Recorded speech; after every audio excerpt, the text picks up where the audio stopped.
Okay, good evening. Welcome to the October 24th, 2024 meeting of the Board of Selectmen, and we will begin by having an appointment with Peter Nichols, the Chair of the Housing Commission. Peter, you're up.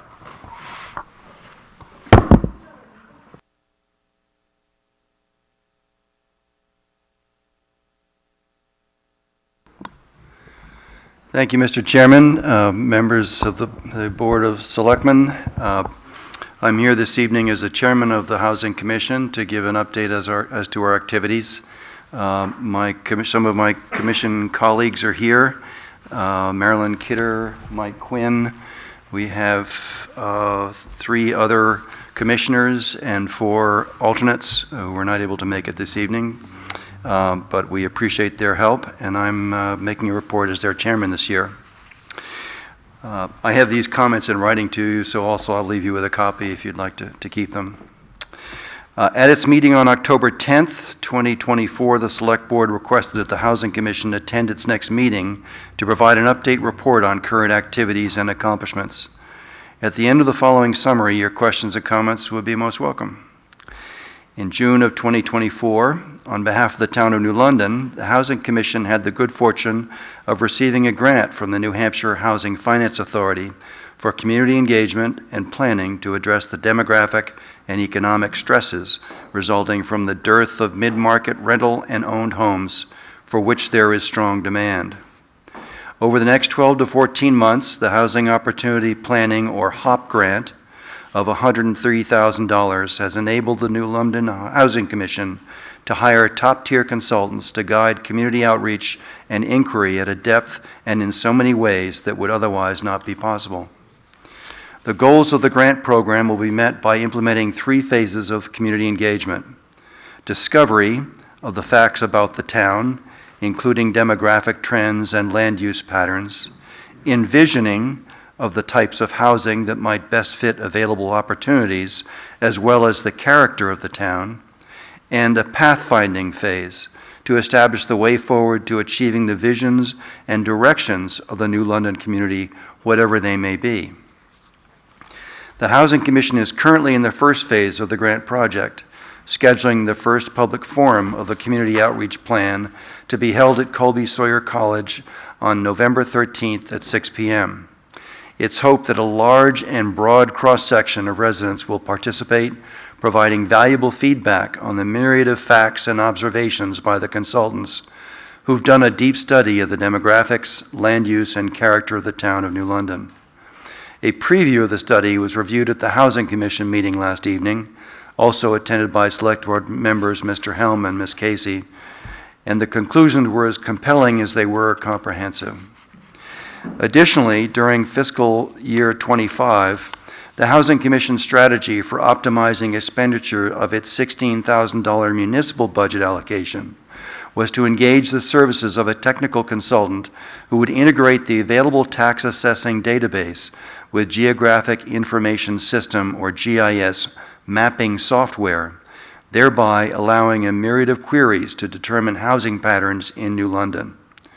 This is a tool that will be invaluable as we go forward. This laborious study proved helpful as groundwork for the HOP grant launch and will serve well for New London Housing Commission goals and objectives in the future. Looking at next steps for the Housing Commission, it's anticipated that the robust feedback from the November 13th public forum will become the launch point for the second phase of the HOP grant planning project, during which careful planning for the second public forum will lead to another engagement opportunity during which the community will envision and evaluate preferred types and potential locations of housing into London. In other words, the first phase is to establish an education and teach us what we have. The second phase is to envision what some of the possibilities are for solving it, if we still believe there's a problem. With respect to fiscal year 26, as a result of the grant funding generously provided by New Hampshire Housing Finance, and in support of continuing its community outreach and engagement work in the coming weeks, the Select Board will be asked to approve the allocation of $6,500 in the municipal budget to be applied to ancillary expenses in the implementation of the grant program that might slightly exceed limitations and conditions set in the grant funding contract, including $1,500 for administrative recording services. As always, expenditure of the HOP grant funds will be carefully managed, but there may be several unqualified minor line items that the Housing Commission feels are necessary and in the best interest of the town. Thank you for the opportunity to provide this summary of current activities at the New London Housing Commission. Your questions are welcome and appreciated, and your feedback highly valued. So, BB, I thought they did a good job last night, didn't you? Yep. Great job. I think I was surprised by a couple of small things, but mostly it validated, I think, what we all knew already and just proves even more the need that we have for both the Continuum project and the Twin Pines project.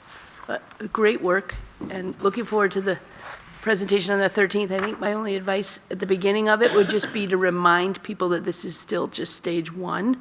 I think you had a lot of people last night saying, well, what are we going to do? What are we going to do? And that's stage two, right? But it's kind of good that they're excited and ready to go to next stage. Yeah.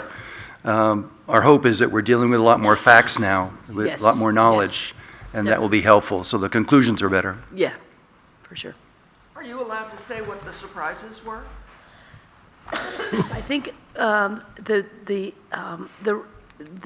population numbers, the way one thing that validated was how much of the population over the age of 65, and also the number of building permits, the trend from before 2009 recession and after was really kind of fascinating. And I know Adam's going to dig deeper into that, because I think a lot of the housing permits that were pulled before the recession, we think were new construction, and the majority of them pulled after were demolitions.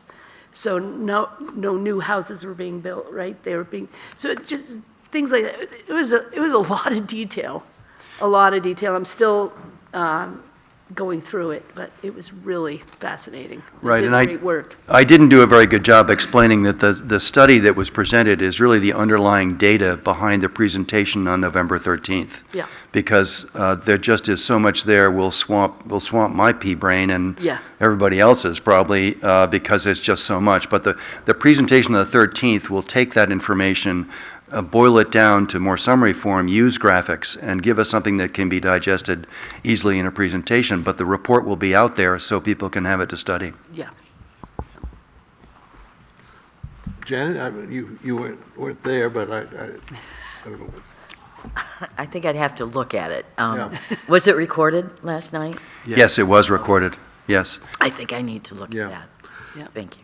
My only observation was I got lost, I had two actually, I got lost sometimes going back and forth about seasonal stuff, and I think Yeah. as we've been working on other issues in town, we have to keep reminding ourselves that we have a population that the Census Bureau tells us we have, and then we have another population, Yeah. which is those people who come and go, Yeah. particularly during the summer months. Yep, but also 30% vacancy rate so- number was interesting. So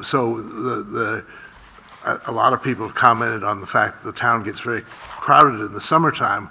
Well, most of those crowded people aren't counted in the 4,000 plus or minus people that says in our population. So somehow that we need to sharpen, you need to sharpen, we all need to sharpen our understanding of who the people are who utilize services in this town, not just those who get counted in the census. And the seasonal stuff had to do with a lot of fast-moving information because of what you were trying to do last night about vacancies and so on. And and it sounded like, there are a lot of vacancies. Well, what they really are, I believe, are houses that are owned by people who are only here part-time. Yeah. Is that Yeah. true? And the other thing, just as a citizen who's coming up farther and farther over the hill, there are a lot more of us that are over 75 also. So maybe another bar might help, because somebody made the comment that 65 is the new 50 or something, and Marilyn? And she's right. Yeah.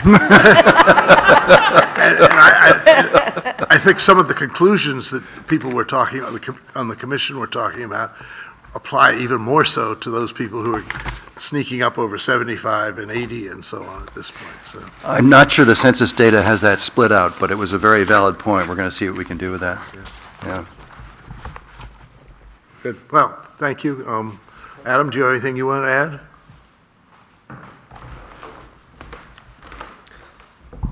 Pumpkin people voting went live today, and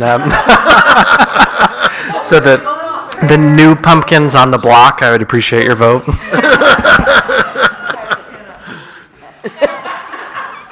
Now, Michael, is he allowed to electioneer here? Marilyn and I are in different categories, so you can also support their business and vote for them. Beautiful thing. Pick so many winners because there's so many candidates. Any other questions from the audience of Peter?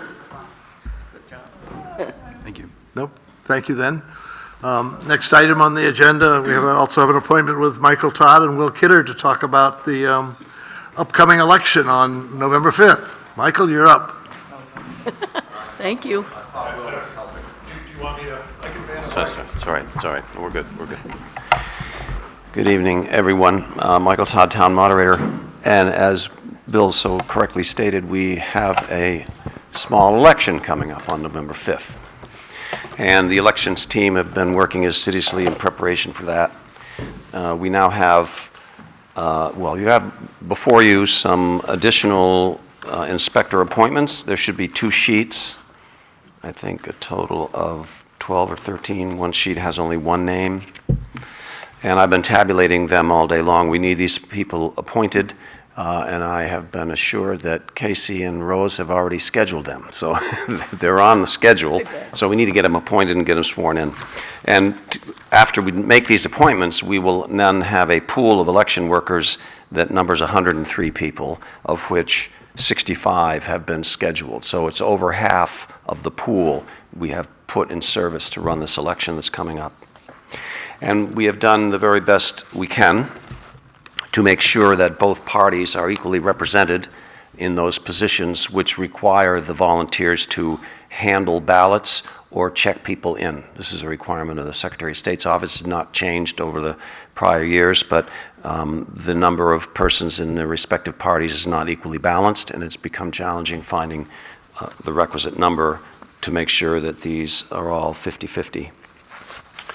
In addition to that, I released today a memo regarding the electioneering procedures for the general election. Not much has changed. The electioneering area will be the same. It'll be the Monument Square in front of this building. The only slight change is that in the past, we have interpreted the law to require persons to not leave freestanding election signs, and they were limited to one person holding one pole, which may have multiple signs on it. Now, the new interpretation of the law is they can hold 2 signs with multiple placards thereon and not be in violation of the law that requires them to be not be unattended. Other than that, I don't have any. Oh, let me mention the crew. So it's Will and I, Ann Bedard, Casey Busso, and Rose Bernard are the schedulers and people that have been making this schedule happen, contacting people, slotting them in where they can do the best work. We also have 2 training sessions scheduled. One is on, I believe it's on October 30th at Whipple at 6, and the other one is this following Saturday, which will be November 2nd at 10 a.m. in this building, where we will conduct training for all of our election volunteers. That's something that moderators are required to do. So we have divided the group into 2. One group will be those seasoned volunteers, and we will only go through the changes since the prior election. And the other one is a mandatory session for all those persons recently sworn in that have no experience as election workers. And there's a lot for them to go through. It's important for everyone of the election team to understand what everyone else does, so that they can decide if they would like to work in a different venue and do some different chores. But it's also particularly important for them if they're greeters, to be able to direct the voters and persons with inquiries to the correct place. So we've really undertaken a positive step to conduct formal trainings. And lastly, we are running a little short of these voter signs, so I'm in the process of contacting the Corrections Department for the state of New Hampshire, which has a sign shop, and that's where they make these. I haven't been able to reach them yet, but I'm going to try again tomorrow. And we'll see if we can get some more of these ordered for the election. And that's about all I have. Did you want to add anything, Will? Is there anything else you need to? Thank you so much for November 6th.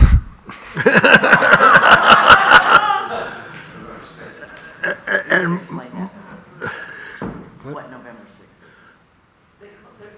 Oh, yes, yes. We're giving the town employees the day off of November 6th because we figured November 5th was going to be challenging enough. So that's what he's thanking us for. They're going to be sleeping. The town of Springfield's town clerk's office is closed election day, and I believe the day after they're normally closed anyway. So, of course, they're a hand count town, so it makes a big difference. But I've tried to see if Will could close the town clerk's office on election day, and nice to have him close it on the day after too. But it's really challenging for him to be thinking about what's going on down there and have his hands full here too. So if it's any way in the future we might be able to close the town clerk's office on election day, I think it'd be very much appreciated, because there's a lot going on and it's just getting more and more complicated. Doesn't the each year. clerk's office have to be open to receive absentee ballots? They can go get them, well, they get them from the post office unless there's a drop box, but someone's got to be there at the drop box. You just can't drop them in. Right. So there would have to be someone staffed for the drop box. There's no drop box, so it's mail only, so, yeah. Okay. Michael, do you have a betting line going for how many people are going to show up? No, but Will, you did mention how many absentee ballot, or UOCAVAs, like I've over 100 of those already. Yeah, turnout is going to be record. I'm not going to guess. It's just going to be pretty big. There's 3,736 voters at the moment, which are not including all the ones that the supervisors have to do, which is a lot at their next meeting. It might be up to 100 people. We are getting 3,650 day of election ballots. So the Secretary of State's office thinks it's going to be high. So do we. So thank you both for what you're doing even beforehand, and I suspect at our next meeting on the 7th, 2 days after the election, we'll be thanking you even more. But for tonight's business, do I have a motion to approve the appointment of these 11 individuals as ballot clerks? Make your vote, that's fine. And then I wanted to add one other comment afterwards. So moved. Second. All in favor? Aye. All right. Thank you for those appointments. I did also want to mention that we have been tasked with putting together a contingency plan to ensure that the elections will be able to proceed in the event that we were to lose power in this building, for example, or the internet went down or something to that effect. So I spent part of the afternoon on the phone with my IT people reviewing the personal equipment that I will be using to tabulate the election results on the laptop that I have.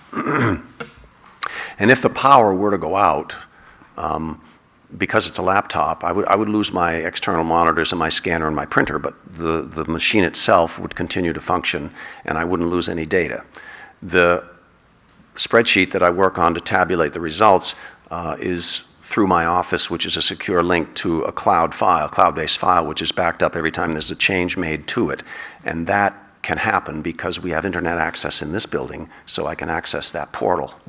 So the good news is, if the power were to go out, I would keep that information in the secure on my laptop and it would be secure in the cloud. So that's just the basic thought. We also, part of the thing we have to worry about and consider is if this building were to have a backup generator, we also have to find an alternative location if we could not use this building for some reason and we had to pack up shop and move elsewhere. So it's a big contingency plan. Will's been working on it. He's done a great job getting the initial draft out. We do need to work on some more things before it's finalized, and it has to be updated and presented to the Secretary of State's office before each election in the future, if there's any changes.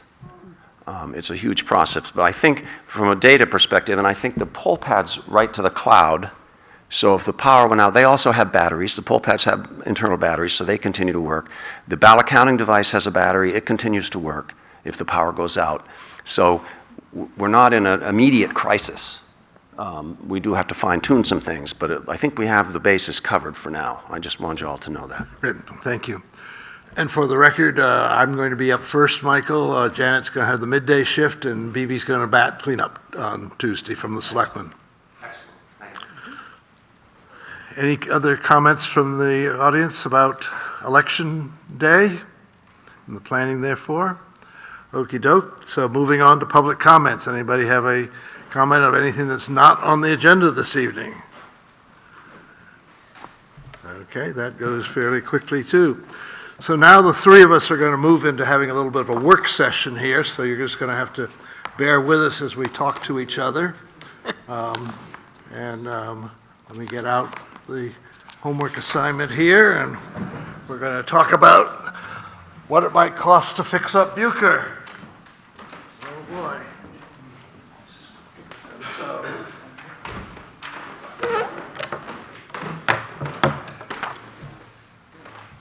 So class, if you will just follow through with me here, please. And don't try to read ahead, please. I know it's very hard.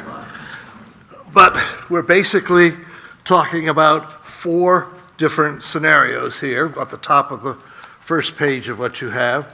The first is using the Buker building for the police department, and the amount of square feet that we're talking about is as presented by LBA on the 9th of August this year, or a total of potentially 9,960 square feet.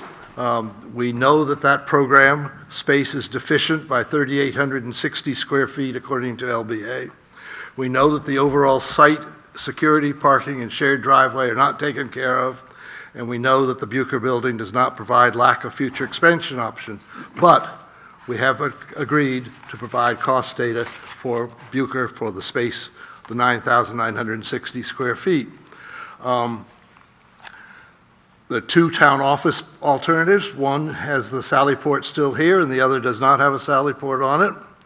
And the 4th option is total demolition of the Buker building.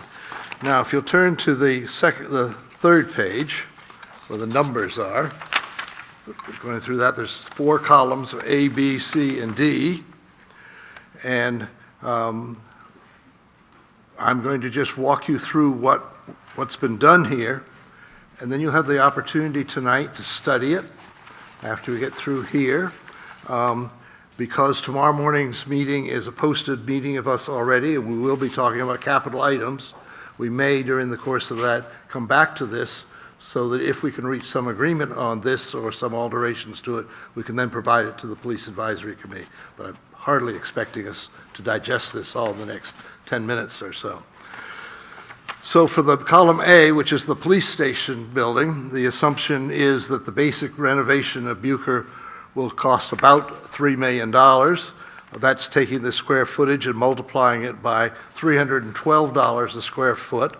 That is taking the number that Harriman used in 2018 and increasing it by 20%.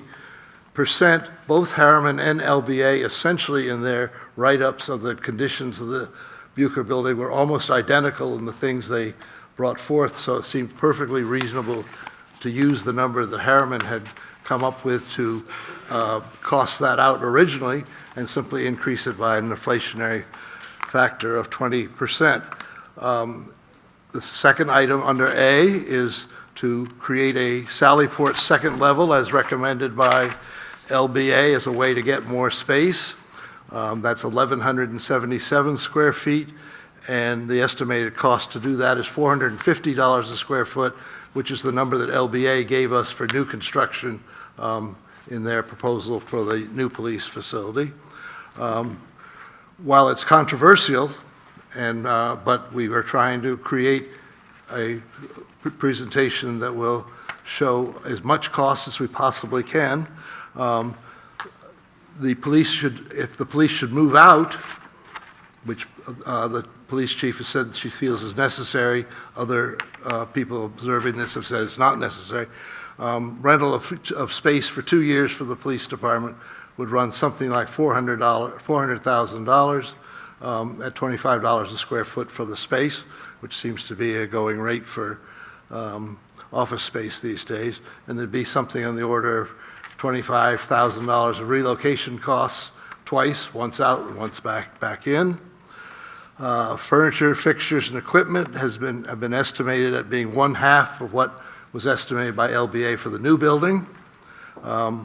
Fees, architectural fees, 17 to 18%, which seems to have been pretty standard throughout all the work that Harriman, LBA, and Myers have done. And then last but not least, the other controversial item, obviously, if we're going to be presenting all possible costs, is that if the town can't use Buker, the town still needs office space. And so when we had talked earlier about the possibility of using only the top level of Buker, we had said that would be 3,000 square feet or 2,932. And so we've included here the cost of creating that space somewhere else, again at the $450 per square foot for new space. Where that would be, who knows? So that brings us to a total of a little over $6 million to renovate Buker for the police, which includes additional space for town offices and includes relocating the police out of there during the reconstruction period. You can reduce that by up to $2 million if you think the police can stay in place and you do not want to include more office space for the town. So if we go over to column B, which is the police move out and the town takes over the entire building, the cost of renovating the building has been reduced by 15% with the assumption that there'll be less security needs if it's not a police station.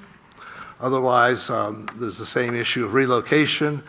Furniture and fixtures has been reduced further, feeling that the town offices would not need as much new furniture and fixtures as the police would. And the fees have been left the same because that's what the professions charge. And so that having the town offices here in this building would be something over $3 million. Third column assumes that the Sallyport is demolished, and so therefore there's less cost for renovation, but there is a cost for demolition. That is again the number taken out of the Harriman report and increased by 20%. Same relocation, furniture, fixtures, and equipment, same fees, so a little less, but not a great deal.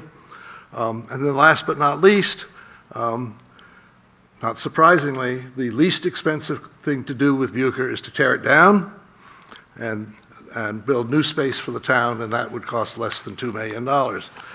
So the first page has all those assumptions that I was just reading out to you about $450 and $312 and where they came from and so on. All alternatives of keeping the building include installing an elevator, because we know that's necessary. So police or no police, we've got to put an elevator in if it's going to be for public use under current code options. And all of the cost figures are based on 2026, which is what LBA said to the advisory committee a couple of weeks ago. The other difference, of course, in between Buker and the new building is the ceiling height. The new building, the ceiling heights are shown as 12 feet. This building, the ceiling heights are apparently 9 feet 1 inch. We've never talked about cubic space in the building, but that's another factor that should be there.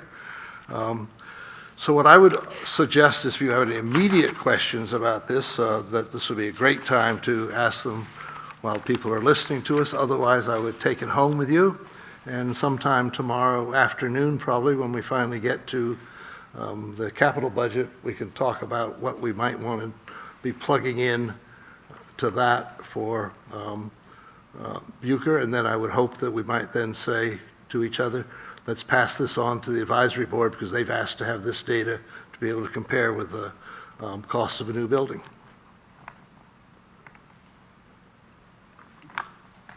Thanks, Bill. Kim, do you have any comments? No? At least now?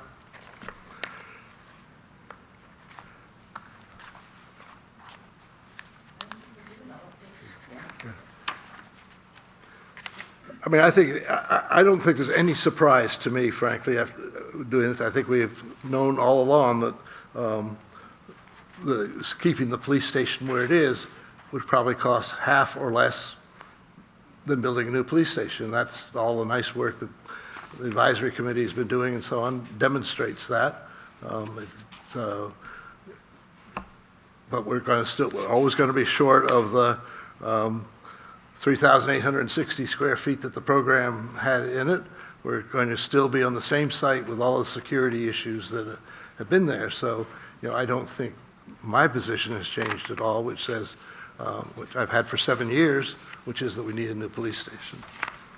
But here's the data.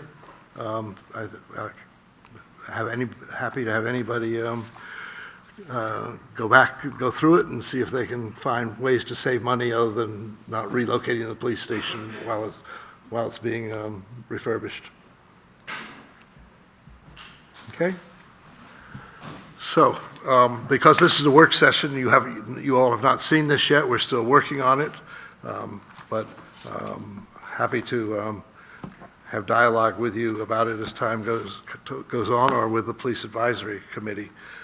The next item on the agenda is to talk about potential sites for a future police station.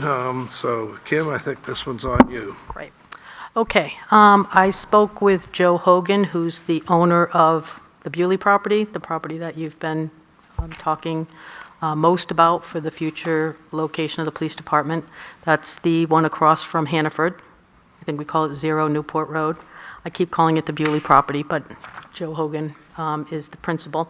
So I spoke with Joe. He is more than happy to enter into a purchase and sale agreement with the town at the price of $350,000, which is on the same price we've been talking about, with a $25,000 fee deposit, which would be non-refundable, but would be put to the purchase price should the town purchase the land. So you have that option right now. Another option that I think you might want to think about is a site on Seamans Road. I had somebody approach me about the thought of should you consider a property on Seamans Road that's currently owned by John Garvey. It's a 21-acre piece past the Kelsey Fields crosswalk, so it's down on that side. It would be on the right-hand side going towards 11. So when I heard that, I thought it did sound interesting. It's pretty, I drive by that area all the time, and so I'm a little bit familiar with it.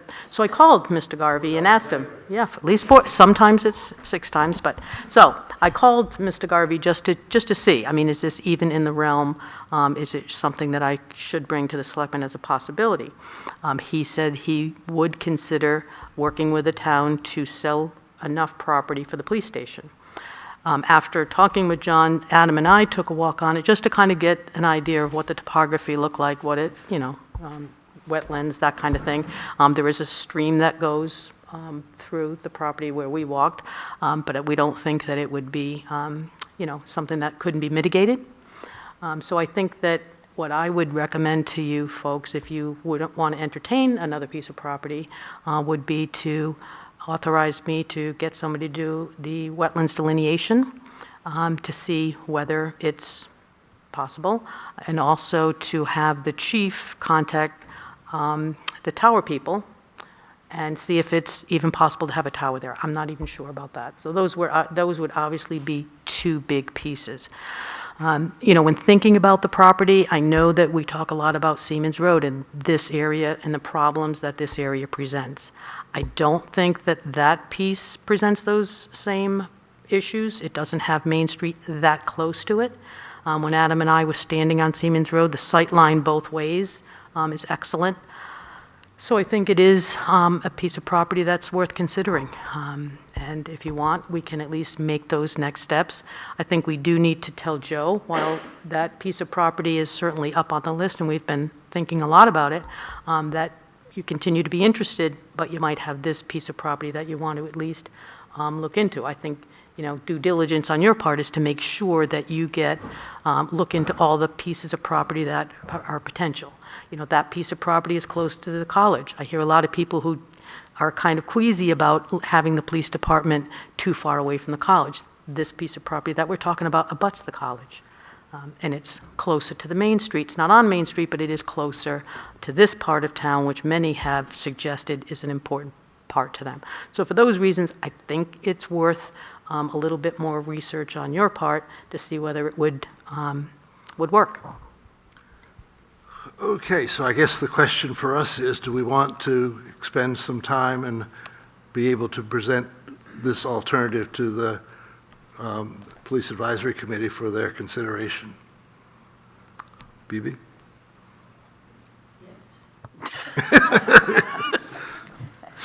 Yes, I think it's a great option, a great location, empty land that, we've been talking about. We already have the data from LBA on what it would cost to put a new building on an empty piece of land.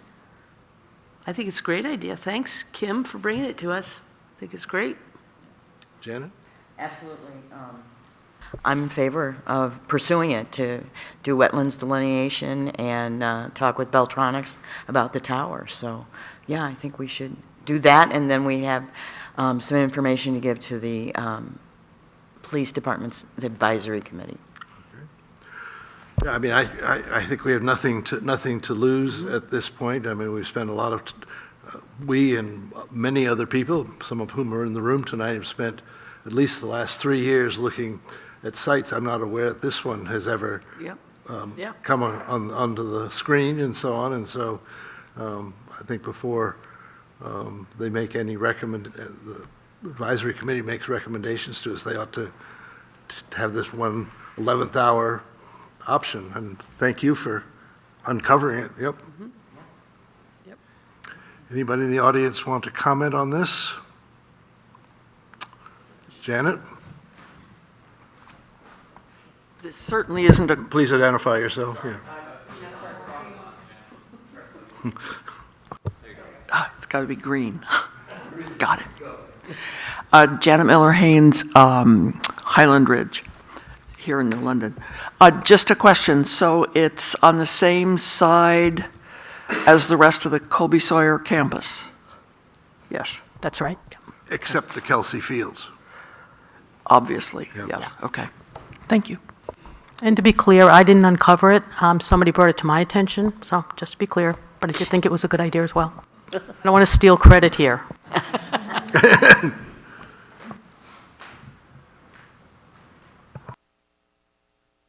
Bob, did you want to speak by chance? Hi. May I? Good evening, Bob Bowers. I'm a resident of New Hampshire. I just want to point out that the site review committee, where Chief Cobb was the chair and Lieutenant Keith was also on the committee, looked at 32 sites. That was one of the sites. And Chief Cobb and the lieutenant were both adamant that that was not an appropriate location, so we didn't pursue it further. But it was looked at. It's been on the table. Saying it's brand new is not quite correct, but look at it. I mean, I'm fine with it. It's just an oddity to me that it was looked at and the chief was against it. So, thank you. Thank you. Anyone else? Okay, moving right along then. New business, we have received a memo from the Bicycle and Pedestrian Advisory Committee in support of sidewalk funding, which I think we're all in favor of. Sidewalk funding will be among the many, many, many things that we start talking about tomorrow. And I'm delighted to have this memo of support for it. Kim, your report? Again, huh?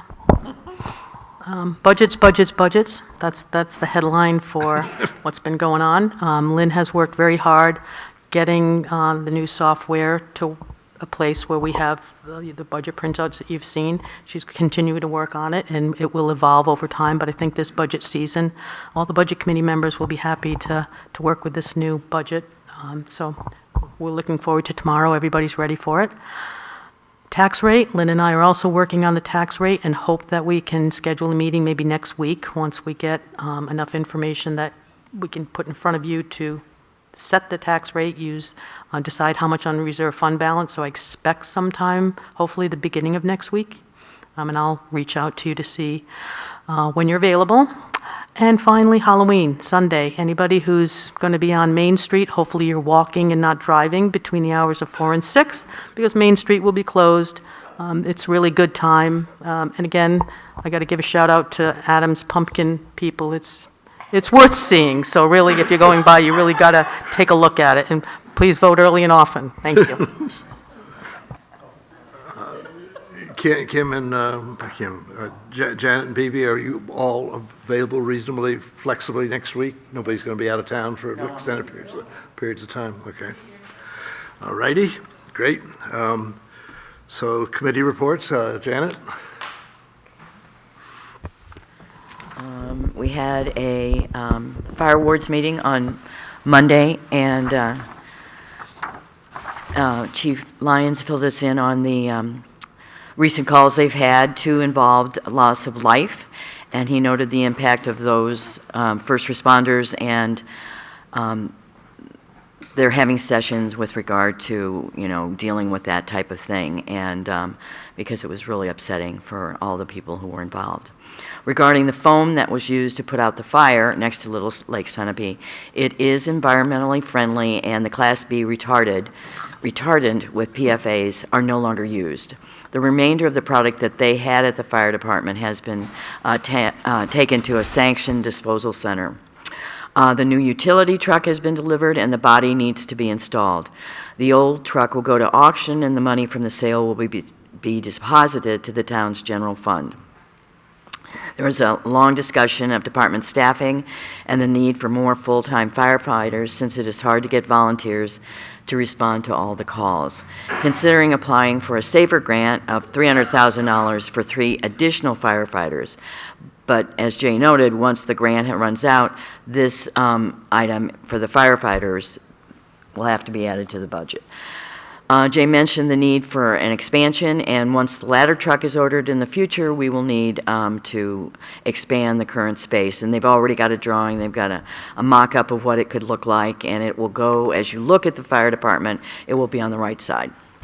Then on Tuesday night, we had a planning board meeting, and we had tree cuttings, which were approved for 2 lots. The planning board approved the capital improvement program for submission to the select board and the budget committee.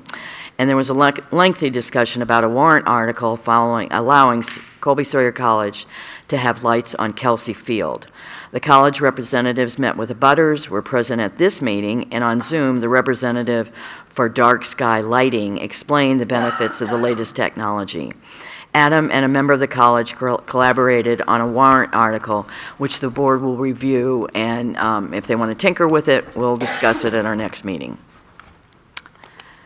So that's why I didn't go to anything last night. Janet, can you explain for people's benefit why it has to be warrant articles? Why? Our zoning ordinance does not allow Colby Sawyer to have lights on the fields. Neighbors at the time when those fields were put in were very adamant about not wanting to see the lights. They didn't want to see light pollution filtering down to their homes, so that was put in the zoning ordinance. They agreed to it at the time, but now there's new technology, and they have the money. When they put in the fields, they added the electricity for it, and they have the money to put in the lighting, and as they showed us on Wednesday night, or Tuesday night, that it really does make a difference. And they're hoping to change the lighting to swap out what's on the parking lot with this type of lighting, and they think they may have a donor for that as well. They really feel strongly that in order for their teams to compete, they need to be able to have their games when it's dark. And so, as you know, right now it's dark. And one of the interesting things about this technology is the AD will have an app on her phone, and when the games are over, she can shut off the lights. And normally they will shut off no later than 9 o'clock, but once in a while, if the game goes over, they'll be able to have the lights on a little bit longer. Lights on. And they did have a meeting with the butters, and many of the butters were there, and they were definitely in favor of it, this new technology. So the town has to vote on this, so it will be a warrant article on the warrant in March. Okay? Good thing. Anything else? No, That's enough. I would say the only thing to add there is just that we will be having a work session outside of our special meeting, or our typical meeting schedule, so if anybody wants to attend, it's the morning of the 8th at 7:30, I think is what we picked. But just so you don't show up at our regular meeting and expect us to work on that. BB? We had our meeting of the Bicycle Pedestrian Committee this month, where we heard Sam present to us his updated CIP plan on the sidewalks. Huge thank you to Sam and Adam for meeting with members of the Bicycle Pedestrian Committee multiple times and putting this plan together. It's very detailed, and Sam's put a lot of thought into it, and he knows how important this is to the town. And the only other thing is we had our focus group meeting this week to review a draft of this proposed septic ordinance. It was a great group of people. We had about 10 people, got some really good feedback, had a couple skeptics in the room that we changed their minds by the end of the meeting. I'm hoping, I don't know what any plans are for, I know November 7th is out, but perhaps on the 21st, if we could have some time on the agenda for Nick to come in and do a presentation of the draft and to have the three of us review a first draft, not looking for approval on that night, but just looking for a review of a first draft of the ordinance. We talked, Cara was there, and we talked a lot about the importance of having to educate, perhaps having to educate the community on this ordinance before putting it into effect. And a few of us have had a few more conversations, Cara, after that meeting the other day. We really appreciated that input. So we're thinking of maybe a delayed effective date and giving us time to educate the public on how often you need to pump your septic, and maybe even, making kind of fun. I talked to Nick about having the students get involved, the graphic design students. Thank you, John Ellis, that you've had that idea of using those students for doing that type of work, and having them creating brochures and articles and signs and things like that. So anyway, it was good, and giving Adam the time to set up the system to be able to track all of these receipts and things that people are going to have to submit. So anyway, very positive. Will this be in time, in good shape to be part of the December 13th meeting? I think so. of the town? Yeah, that's why I'd like to try to have us meet on the 21st to have a first pass. Good, Because great. I think it can be. Fantastic. Yeah. That's good. I attended the Waste Reduction Committee meeting this morning, and among other, several educational presentations, which I will not go into, but remind everybody that we do have a styrofoam collection day on November the 2nd. It actually starts at 9 o'clock, and so those of you that come to the